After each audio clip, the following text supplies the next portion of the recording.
20 বছর গোলামি করি নাই। আল্লাহ আজকে মনিরুল ইসলাম শরীয়তপুরি আমার ভাই শোনা গেছে তোমারে বন্ধু বানাইলে ওই জান্নাত পাওয়া যাবে। মালিক রে তুমি আমারে দাও না মাফ কইরা। যুবক রে যদি কেউ আল্লাহরে বন্ধু বানাইতে পারে তার কোনো আর চিন্তা নাই, তার চিন্তার কারণ নাই গো বাবা। এ যুবক ভাইরা, দাড়ি পাকা বাবাজিরা, সবাই আমার দিকে একটা নজর তাকান। এই যে দেখেন আমি হাতের ভিতরে আহারের টিস্যু দিয়া কাফনের মতো একটা দৃশ্য বানায় ফেললাম।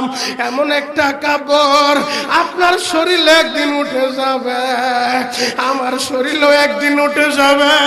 ও চেয়ারম্যান ভাইরা, ও মেম্বার ভাইরা, ও নেতা ভাইরা, ও আলেম ভাইরা, এখন কাঁদতে বলছি শুধু কাঁদবা। জীবনে কত জায়গায় আমরা গোসল করলাম।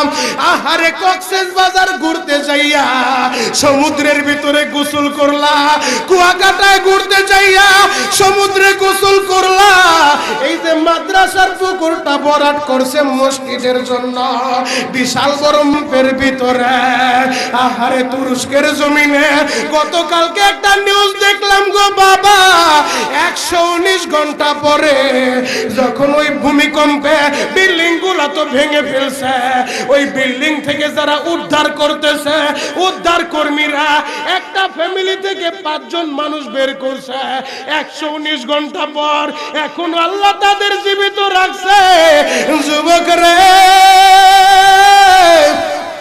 এমনও হইতে পারে আজকের মাহফিল আমি শরীয়তপুরীর জীবনের শেষ মাহফিল, আজকের মাহফিল আপনার জীবনের শেষ মাহফিল। যুবক রে নিজের জীবনের শেষ মাহফিল মনে কইরা চোখের গরম পানিটা ছেড়ে দেন। কান্না না আসলে কান্নার ভান ধরেন। আমার আল্লাহ কান্নাওয়ালা চোখটা বড় ভালোবাসে। ময়দানে গুনার বোঝা নিয়ে ঢুকছেন, আমি শরীয়তপুরি বলে গেলাম গুনার বোঝা এই ময়দানে রাইখা গুনার বোঝা পবিত্র বানাইয়া এরপর আল্লাহ আমাদের বাসায় ফিরাবে যদি চোখের পানি দিয়া আল্লাহরে বুঝা বলতে পারেন। এ যুবক ভাইরা, আমি তোমাদের পায়ে হাত রেখে বলে যাই, কোনোদিন মায়েরে কষ্ট দিবা না, বাবারে কষ্ট দিবা না। এই সোনামুখী গোরস্থানে নিজের হাত দিয়া তোমার মায়েরে তুমি মাটি দিছ। এই গোরস্থানের ভিতরে এই 2টা হাত দিয়া তোমার বাবার তুমি কবর দিছ। আমি শরীয়তপুরি আমার হাত দিয়া আমার দাদার এই কবরে রাখছি, আমার মামার এই কবরে রাখছি, আমার খালারে রাখছি, আমার ফুফারে রাখছি। কত মানুষের এই হাত দিয়া কবর দিলাম গো। এমন একটা দিন আসবে যেদিন আমারও মানুষরা কবর দিবে, আমারও পাড়ায় পাড়ায় মাটি দিবে। এ যুবক ভাইরা, ময়দানে বৈশা এখন কাঁদতে থাকো, আল্লাহ আমার মায়েরে মাফ করে দাও, আল্লাহ আমার বাবারে মাফ করে দাও।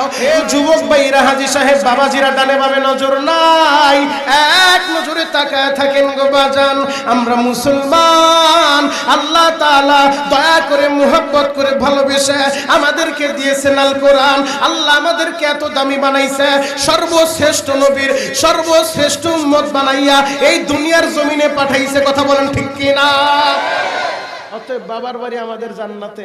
আর যদি কেউ বলে যে না আমাদের পূর্বসূরীরা ছিল বানর, এই